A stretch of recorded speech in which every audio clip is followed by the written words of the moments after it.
first of all, we would like to say good morning to His Excellencies, Her Excellencies, honorable guest speakers, distinguished guests, ladies and gentlemen.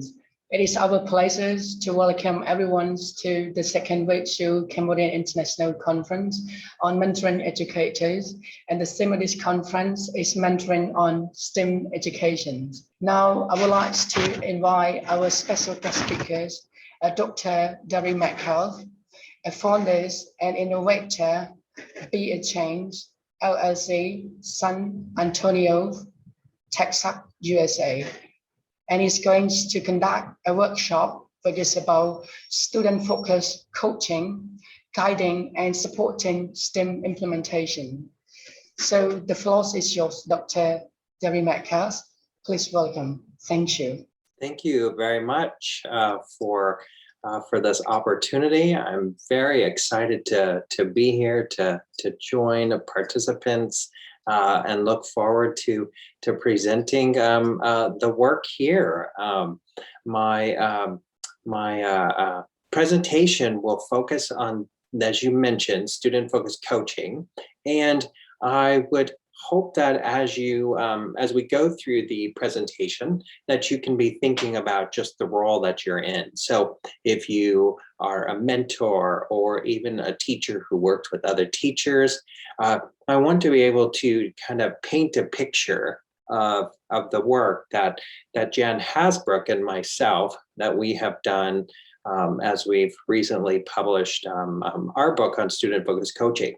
And so I'll talk about that as the model as we go, but also give you some opportunities to spend some time with some of the content, but also just with some of the opportunities to think about how we go through our work and our process here. So we'll spend some time, just a really quick definition here of what we mean when we say student-focused coaching, our goals for the model, different roles that hopefully that in your role, that if you are working with teacher mentors in a mentorship or in some other way, that you'll be able to make connections.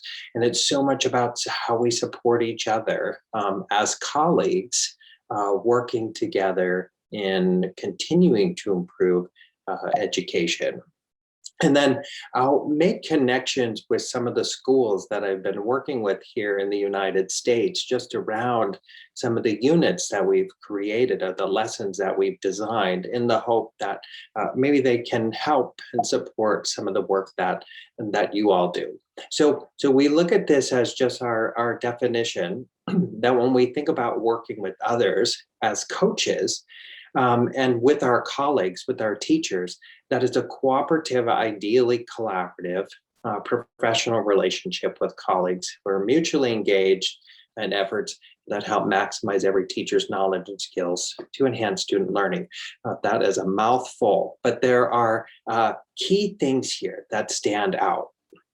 And that is that, one, when we think about just the work that engaging with somebody else, that I start with being just cooperative, and in thinking sometimes of just when you're engaging with someone, we want to be collaborative and we want to always be finishing each other's sentences in a way, but we have to have people who are willing to just cooperate with us first. And in thinking about just getting that as a starting point, but how we hope that over time our relationships continue to build, that we can trust each other, that we can hold each other just accountable for the work that we do. But we're all here just for students. Everything we do is about students. The professional relationships, when we think about how we all bring such different things to our work, whether you teach mathematics or science or reading or some other specialty area, we still have so much that we can offer and that we can share with each other. And how when we think of our model, we are continuing to work, whether I'm a coach and you're a teacher, or I'm some kind of administrator and you're a teacher, or I'm a teacher and you're a teacher. How do we always continue to think about enhancing student learning, our number one priority, our number one goal of what we're all here for? So when we think about just the coaching part, whether it's teacher to teacher or someone else, it can be really challenging, right? Really demanding in terms of the work that we're trying to do. And sometimes if I'm working with a colleague, or sometimes if I'm leading someone in this effort, that I may not be sure of what steps to take. And for us, it's like, that's okay. We still always come back to the idea of what is best for the students. What do we know about our students and just their general performance and how they're doing? And how do we make these decisions based on that? So I don't have to have the answers. I don't have all the answers. I'm not here to fix anything, but I want to work with you to solve problems or concerns to benefit our students. So, so in thinking then just about this kind of role, when we look at the responsibilities, if you're in this space, that how important it is that I see for some of you have put in the chat, just in terms of your role, what you do. If you're in a role where you're supporting teachers, or you've been hired to do something like this, it's one thing to say you're going to be now leading all of these teachers. It's another thing for people to really know what this actually means. And so a real rationale as to why are you mentoring other teachers? Why are you coaching other teachers? The responsibilities that you are going to be faced with, and the actual task that you will do. So just because I was teaching for a really long time still doesn't mean that I have all of the answers, but I'm still working with you in this. So always really important from the onset that we think about a person who might be mentoring, a person who might be coaching, or that if I'm going to be leading others, that we know the rationale. We have a clear process for how we want this to work. We know what the task will be. We know how we will spend our time. And we really protect the time for these individuals. So when we think of this second bullet, the coaching process, it's not about me evaluating you in any way. It's about the work that I do with you. And my hope is that you come to me wanting this additional support, and then we work from there.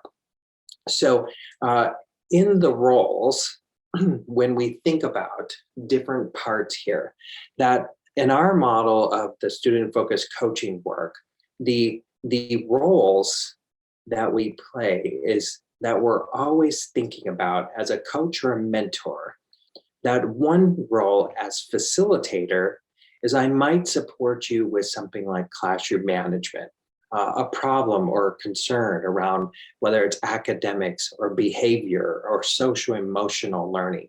That might be something I support you with. It could be that you want help designing lessons because you're not sure of the best way to meet the needs of our students. Or it might be some kind of outreach with a parent because of the need to support students in their work. The other thing within this role of a facilitator is really thinking about the relationships, how important it is for us as individuals, whether a teacher to teacher, a mentor or coach with a teacher or an administrator, that relationship that we have, knowing that we're all here to benefit and support students, enhance student learning. We don't have to be best friends when we leave here, when we leave a school or when we're at the school, but we do need to have really strong relationships that students see us as models. The other thing of a facilitator is really committing to the success of just the system in general. So a school or as an organization, what is it that we're really trying to do? What are we really trying to accomplish? And what do the systems look like as the steps to actually accomplishing this? And it's going to take all of us to have a voice in that. And so when we think about just the role here in general, mentor, coach, think about the relationships and the support, but not the place here where I want to always be. Because again, colleague to colleague, I have hopefully the instructional knowledge or the pedagogy, or I'm in the space to really help build that knowledge and expertise of teachers to enhance student learning, that I really want to be in this space. And so what you see here is what Jan Hasbrook, my co-author, and I see as the real centerpiece of our model.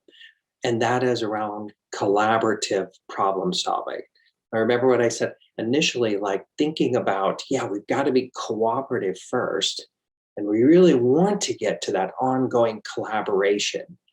And that's going to be through how we address different problems, different concerns that individuals bring to us. And so when we think about this, how we look at this, and we'll apply this to what I pulled was some general information on Cambodia and PISA, the results from just the development piece that I'll give you some time to think about, and then we'll apply that to some other knowledge. But this problem-solving piece gives us a structure of support that there's no power associated. Nobody's better than the other. It's about a conversation. And so we really listen to issues that my colleague might be having. We think about any data that we might want to collect, and that doesn't just have to be a student test score. We think about a goal that we want to set, and then we work together to think about how do we now move forward. And again, that can be as a mentor or a coach, it can be teacher to teacher, a lot of ways that we can look at this. But remember, if anything, this is the centerpiece of the whole model. Now, this is the part I'm going to have you apply and work with in just a couple of minutes. This piece here is the phases that we would say we would work through. And when I say working through, we start from the far left of your screen in phase 1, and we move our way to the 4th phase.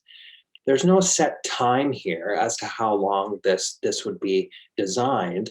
This is all set up to support whomever it is that you're working with and supporting.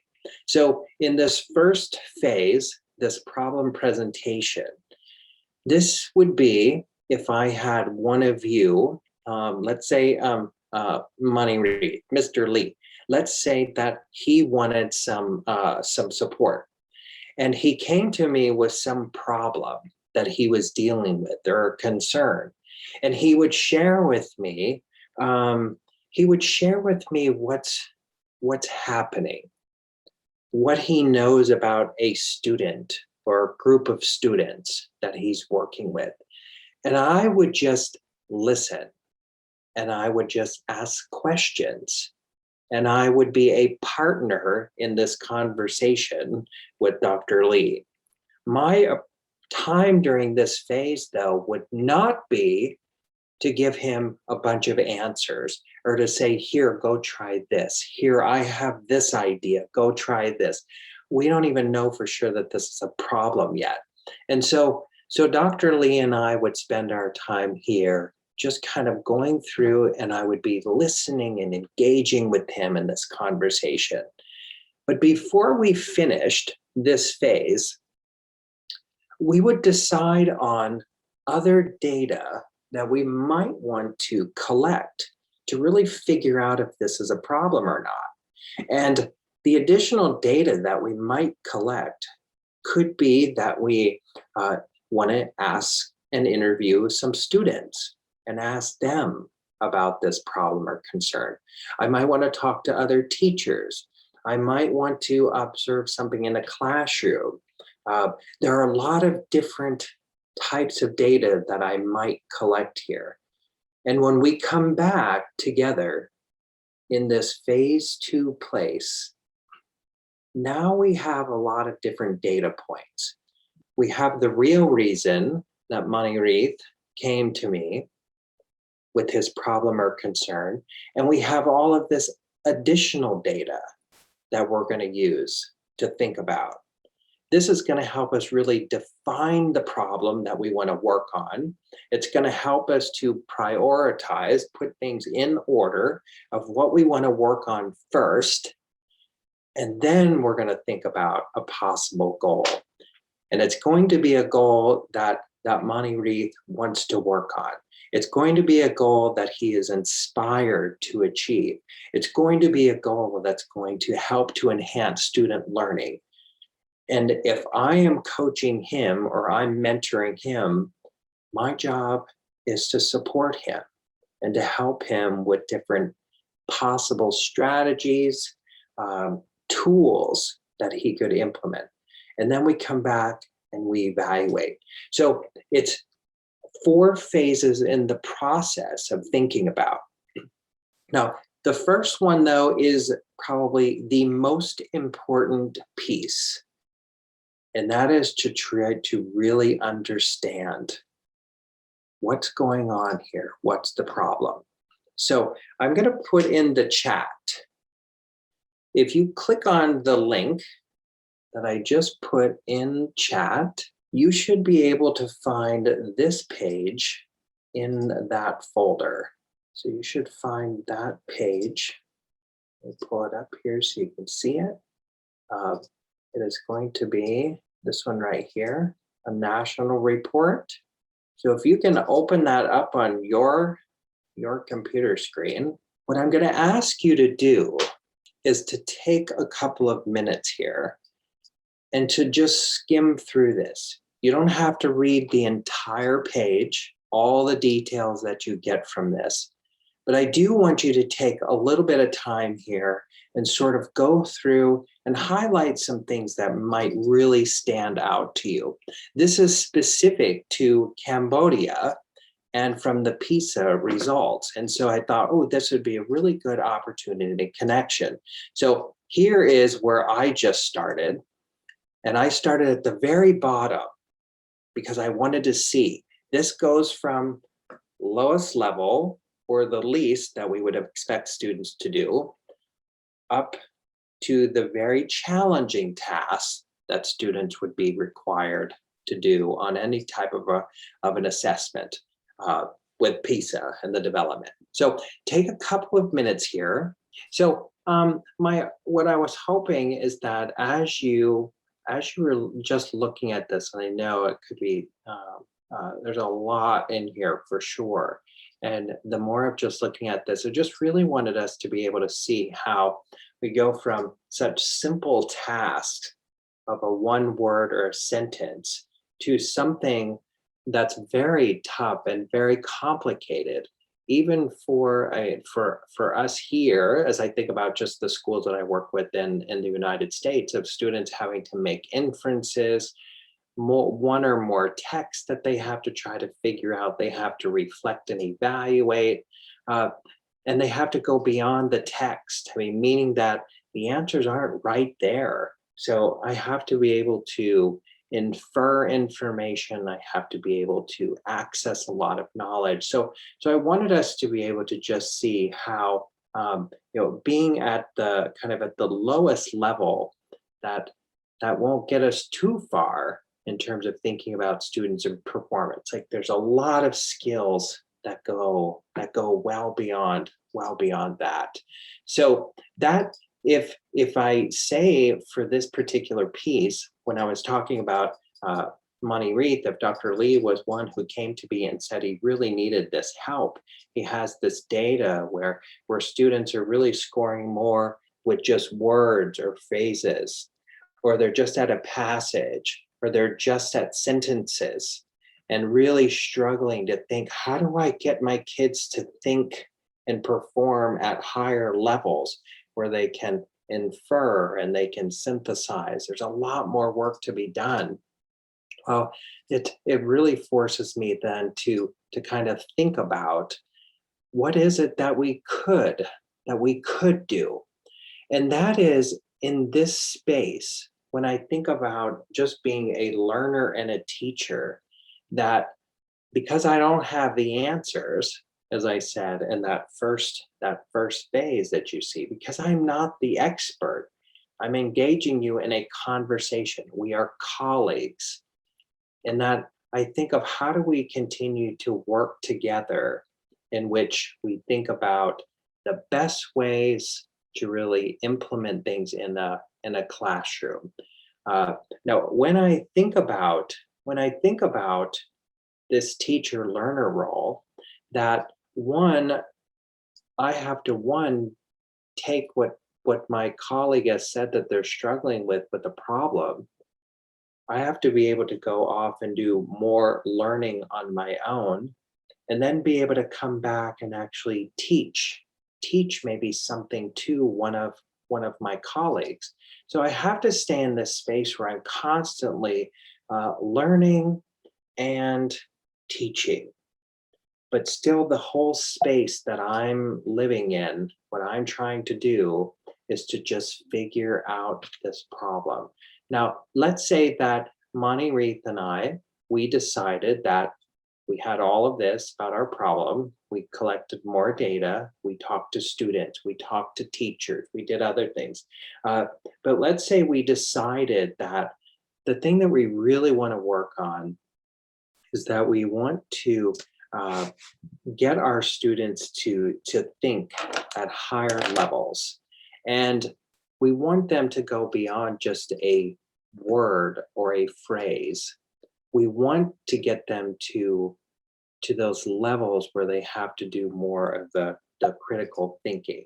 So if that's the case, this might be something that could be helpful as Monty Reith and I would talk about where he might go. Now, this right here, if you see on the screen where it says infer.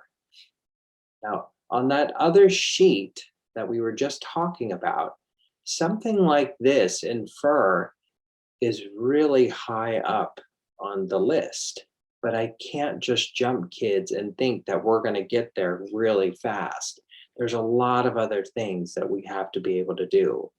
And when you think about teaching students and thinking about any of the things that with the text that you have, if you think about anything with the text that you put in front of students, how important it is to one, think about the purpose of this text, but then also in many cases to start with this. This goes from simple to more complex. So simple, well, not even simple, that can be hard, but go from connections, higher level. So if I'm studying something about a coastline, something about oil rigs or oceans or something historical, with the text that I'm using, I don't know why this keeps, with the text that I'm using, I want kids to first start thinking about connections. What are the connections, the background knowledge that I can think of in my own personal life, in my family, at my school? What are the connections that maybe I can make in order to help me with this text? After we make some connections, then we can think about some questions that we might pose. The questions being, when we read this text, what is it that we're reading it for?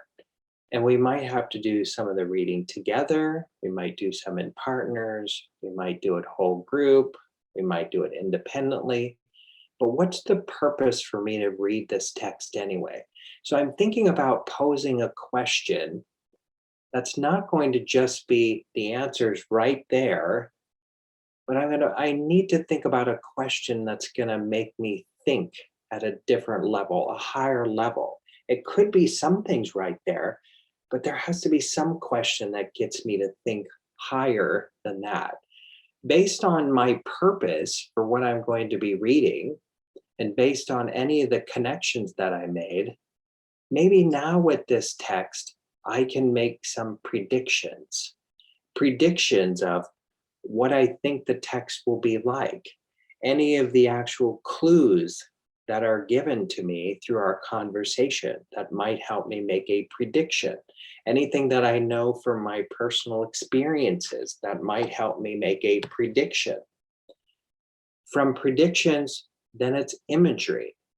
And we think about imagery. Imagine yourself just having someone read a piece of text to you, even a paragraph, and you have your eyes closed. You're just listening. You're listening and you're painting this picture, this visual of what's happening in this text, what's all going on. Then we can get to something of how we can make an inference.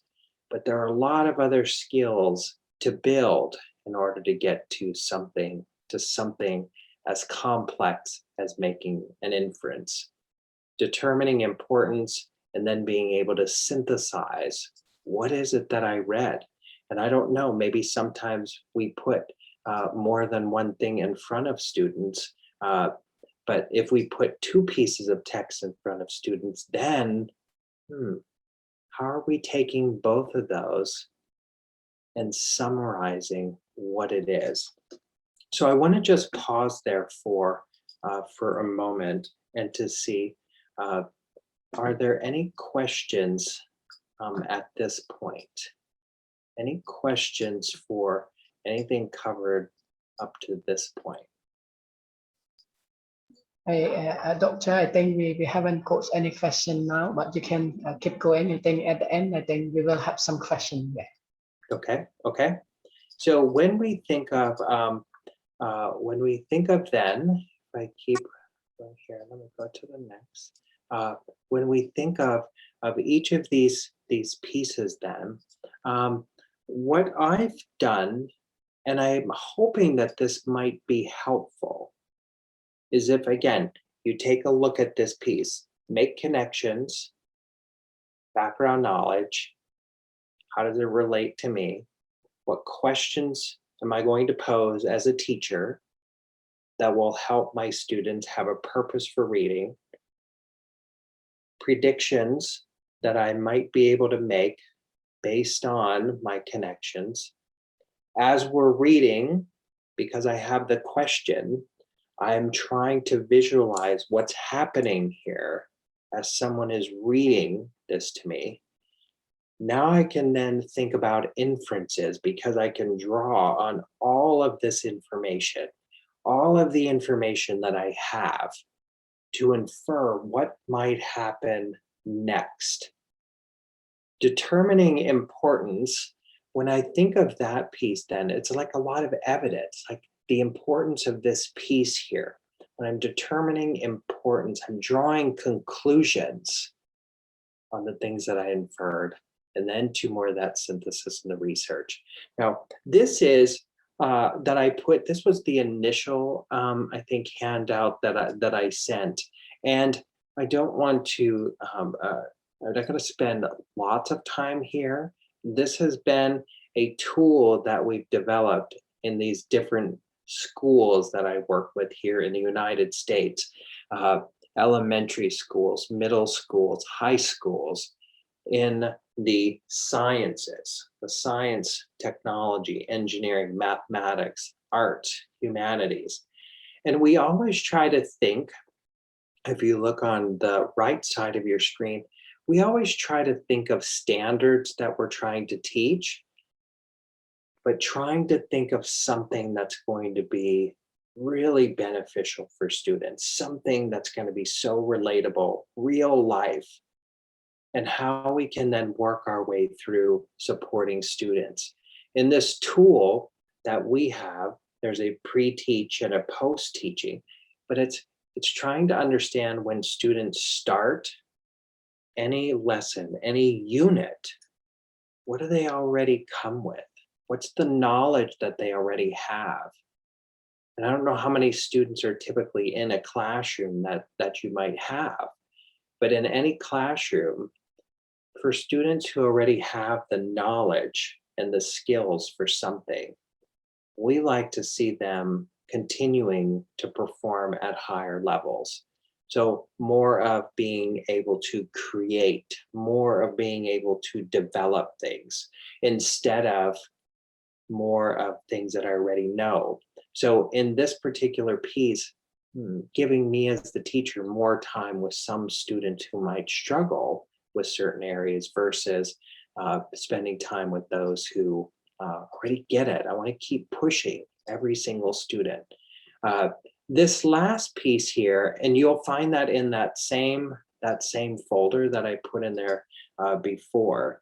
So in that last piece here, this helps me to think about for one of these schools, and I think my hope is that for all of you as well to think about this piece and the connections that maybe you can make here.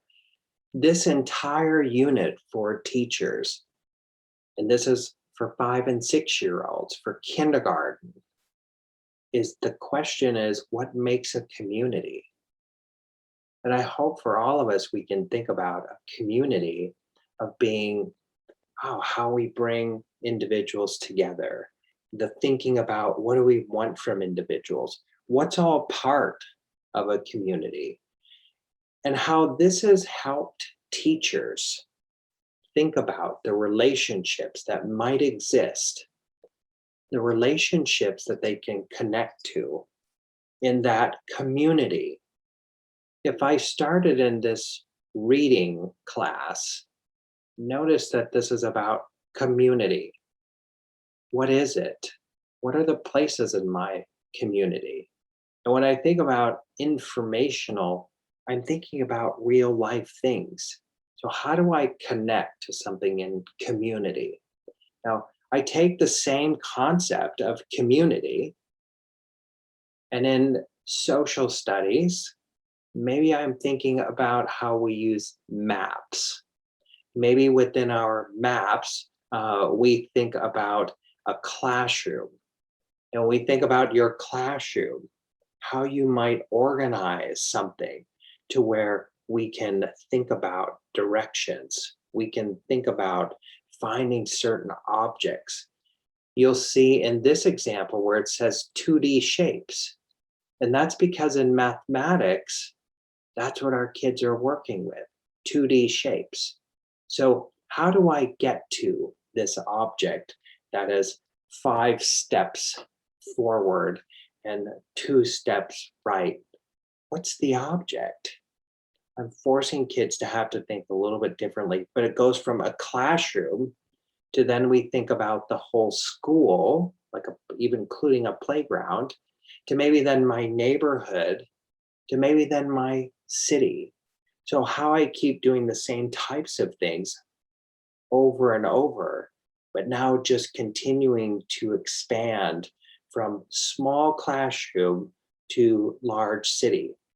If I'm doing this, I'm also thinking about, like I said, in mathematics, everything we're doing in mathematics is about these 2D shapes.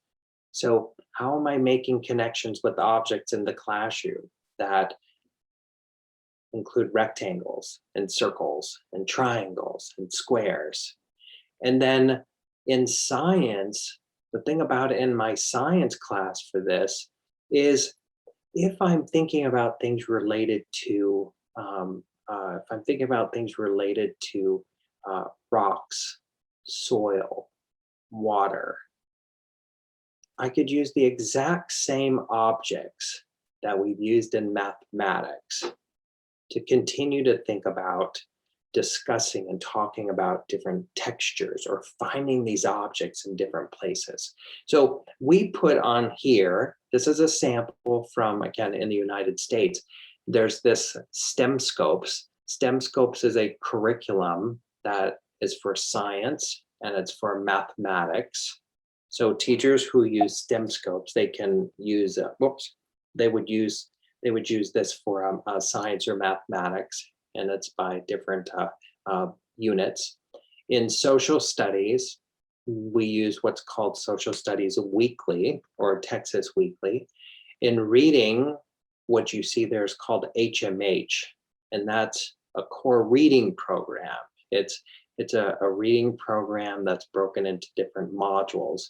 And then the last thing on the far right is something with SRSD, and that is a writing routine that has a lot of research behind it in terms of the effectiveness. So we like to try to plan these so that they're all connected. And it helps not only teachers plan instruction, but it helps students make connections. All of that gradually building up to infer. We've organized things around an international lesson study sequence. So we do have this explicit instruction where we're being clear of that explicit, systematic, step-by-step, how we're teaching skills. But then we have this next section. And if you're looking in that folder, you'll see that the actual additional things in that folder include it includes more of the time for students to get to explore. It includes time for students to be able to reflect. So this is more on what I read in terms of the Cambodia national curriculum, of being more about focusing in on students, more on the inquiry base, more on making sure students have the opportunities to engage with the work. So I think that a process like this, or an approach, fits into at least what the Cambodian national curriculum is saying in terms of how do we get students making connections and doing a lot of the actual performing in the work. So I want to then just kind of close this out before any kind of questions, and that is any of the materials in that folder, by all means, take and use. If you have questions, here is my email address. More than happy to reach out, to ask questions. That's there as well. So I'll pause there for any questions. Yeah, thank you so much, Dr. Daryl Michel, for a very great workshop. So far we have got some questions from our participants. So please allow me to read the question for you. I think the question is from Mr. Jin Perun. Actually, it has two questions. So question number one, how to make kids to be interested in reading? And the second question is, how can we help students read better and understand the context of reading faster? So I'd like to invite our doctor to respond to this question. Thank you.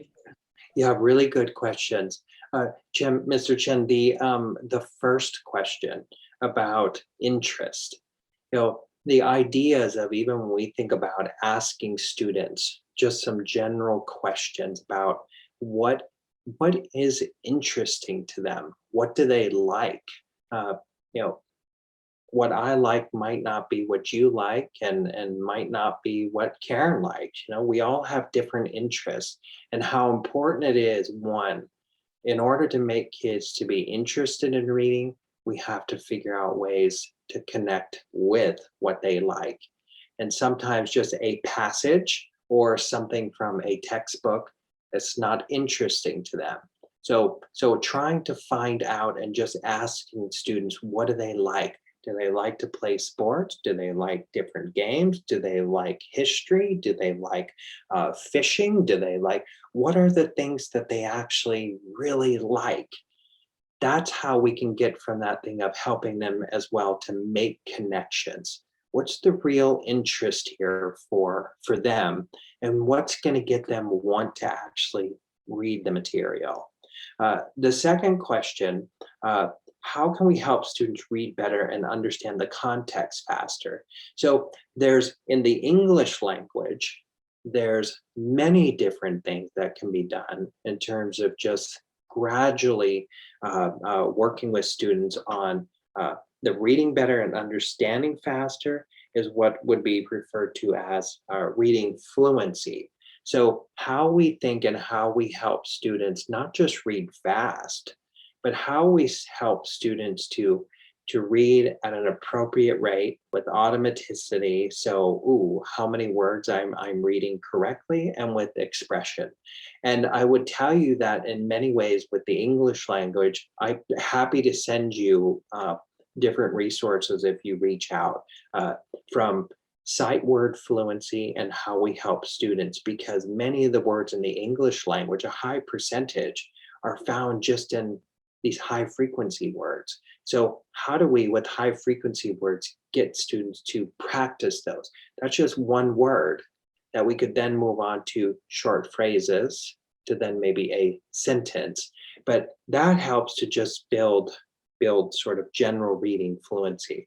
There's also, though, when we think about not just the reading faster, but the understanding, is there's a lot of work that's done in English language of just decoding words. So you think of how students might get stuck and don't understand and can't pronounce. So how we have to help them there too, of just thinking about the small chunks of text they're reading, the words that they're struggling with.